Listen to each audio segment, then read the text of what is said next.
Welcome to Downpour.com's interview series. I'm Grover Gardner, and today it's my pleasure to be talking with film, radio, theater, television actor Stacy Keach, who is down in our beautiful Palos Verde studios amidst the screaming peacocks, recording a brand new Mickey Spillane, Mike Hammer adventure called Kiss Her Goodbye. And this is one of three that have come out recently over the past couple of years. The first one was The Goliath Bone. The second was The Big Bang, and now Kiss Her Goodbye. These are based on stories and ideas by Mickey Spillane and completed by Max Allan Collins. Stacy, your association with Mike Hammer and Mickey Spillane goes back quite a ways. In fact, it might be fair to say that Mike Hammer made you famous. I think that's fair to say. Absolutely, yeah. Yeah, we go back to the 80s, the 1980s, when we did the series for CBS, yeah. You knew Mickey. I did. I had the great pleasure of meeting him and Max at the same time. The first time I met Max, as a matter of fact, was with Mickey, celebrating his 80th birthday down in Murrells Inlet, where he spent his remaining days and spent a lot of time there even before that, because that's where he wrote many of his books. Yeah. And he was quite a character. I mean, he was a wonderful man. I loved him. I just loved him. And we spent many hours together subsequent to that first meeting, or that particular meeting. And the great thing about Mickey is, I mean, I always loved the story where he says, I'm not an author, I'm a writer, you know. I mean, he always, I think, was intimidated by critics who constantly wanted to compare him to Raymond Chandler and Ernest Hemingway. And he had his own style, his own way of expressing himself, and certainly Mike Hammer was his vehicle, and you know. There's also, I guess, a series of radio dramas, we would call them. Yes. That Blackstone also distributes. Right. And these are produced by Carl Amari. That's correct. Called The New Adventures of Mickey Spillane's Mike Hammer. And these are fully produced radio dramas with sound effects, music. How did you get involved in those? Well, Carl and I go way back. I narrate the Twilight Zone for him. That's when I first met Carl. And we discussed the possibility of doing Mike Hammer for audio. When the idea emerged, we decided we would try it to a new form, actually. A radio novel is that's how we term them. It's like a book on tape set in a radio show format. And our most recent edition just came out. It's called Encore for Murder, and it's about Mike Hammer in New York with the whole Broadway scene. And it's just released. Blackstone just released it, and it's a little over 2.5, about 2 hours long. It's about the same length as a book on tape, but it has other actors, other characters, and all of the effects and music of a radio show. You also contributed something in terms of the music? I did. To these, am I right? I did. Back in the day when we were first doing the series on television, I became very close friends with Earl Hagen, who wrote the theme song Harlem Nocturne. He had written that some years prior to Mike Hammer, but Lou Gallo, who was the producer, thought that particular piece of music would be the perfect theme for Mike Hammer, and as it turned out, it is. I think it's an amazing piece of music.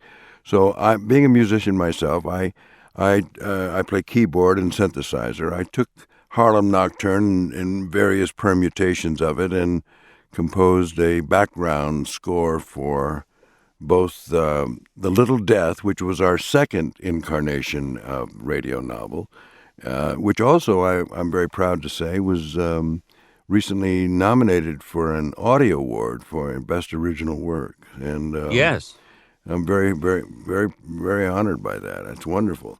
And I'm hoping that Encore for Murder will follow in its footsteps. Yeah, I'm sure it will. Now, you met your wife Yes, on the set of the television series, right? I did the original Mike Hammer. Yeah, she was playing a Russian agent, and we fell in love, and I'm very proud to say celebrating our 25th wedding anniversary this year, and in the last incarnation of the television series that we did in 12 years, that was about the year, I think it was 1999 or 2000, we did 26 other episodes of Mike Hammer. And we created a character for my wife, Maya, who is the yoga teacher who lives next door to Mike Hammer in his office. She has a yoga studio next door to his office, and it was a great source of comedy, uh, and and I enjoy working with her. I have an opportunity to do that. Yeah, Has she joined you in the radio drama series? she has. She has. Maya is alive and well, and in all three of the radio shows. Yeah. Now, your experience with radio goes back to your dad, who Yes. was a famous radio producer. Right. Back in the 50s, he did a show for NBC called Tales of the Texas Rangers. And I remember I was 12 years old going down to the studio to watch them perform these shows live. And it was amazing. I mean, with all the Foley and all the effects were right there, and these wonderful actors. Joel McCrea played Jace Pearson, who was the head of the Texas Ranger Force.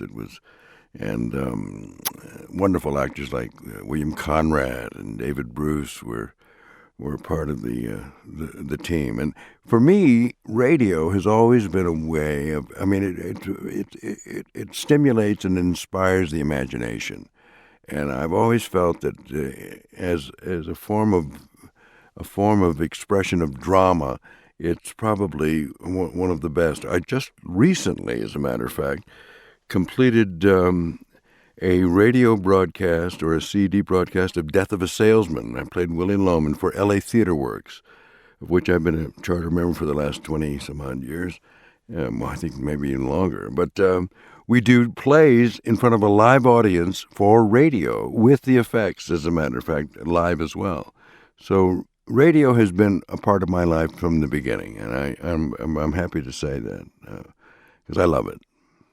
The Goliath Bone and the Big Bang, were those the first audiobooks, full-length audiobooks that you ever did, or had you done something before that? Oh, quite. Yeah, no. I've done many others before that. In fact, it was I guess, 20 years ago when we did all of the original Mike Hammer novels, Mickey Spillane. Ah, We did Kiss, Kiss Me Deadly, I the Jury. We did lots of Mickey's earlier works that, yeah. No, and I've done lots of books on tape over the years. what do you think? What's the difference between doing the audio drama and the full-length, one narrator, one voice? Well, What's the experience like? the difference is, I mean, you're really inside the head of the author when you do a book on tape, and it's one voice, as you say, and one voice that sort of modulates in pitch and tone to differentiate between the characters. But with a radio drama, with a radio novel drama, it's more like listening to the soundtrack of a movie, or listening to a movie, because it has other actors, it has effects, and I think it really puts you inside the story in a different way. Um, I don't know how else to describe it. I think that. I think that does it Oh, very nicely. oh, good. Thank you. Um, I lived in Washington D.C. for many years Uh before huh. I came out here, worked with Blackstone, and I remember your stage work there very Oh, well. King oh, Lear and oh. some of the other beautiful things that you did there. Are you going Thank to be you. doing some more? Well, I hope to be. I don't have any immediate plans at the moment. The King Lear that we did down there last year, I guess it was the year before last, has been. There's a real possibility of it coming into New York. not next year or the year, but in the near future. It's the same production that we did. We started in Chicago in 2006, directed by Robert Falls. We started at the Goodman Theater, and then we took that same production, to Washington, D.C., where as you say, I've done a lot of theater in Washington. I love Washington. It's a great theater town, and I've done most of my Shakespearean work in Washington over the years. Yeah. You also have a TV series. Yes, Lights Out. It's about a boxing family, and I play the dad trainer of two boxing sons. It's on FX on Tuesday, and it's on tonight, as a matter of fact. Being Tuesday, I don't know when this runs, but every Tuesday at 10 o'clock, be sure to watch Lights Out. Well, this is terrific. Thank you so much. Oh, Grover, thank you. It was nice talking to you. And we're so excited to have the third Mickey Spillane, Max Allan Collins, Mike Hammer novel coming out shortly, Kiss Her Goodbye. Thank you for joining us for this exclusive interview. You can find all of Blackstone Audio's titles and more at Downpour.com.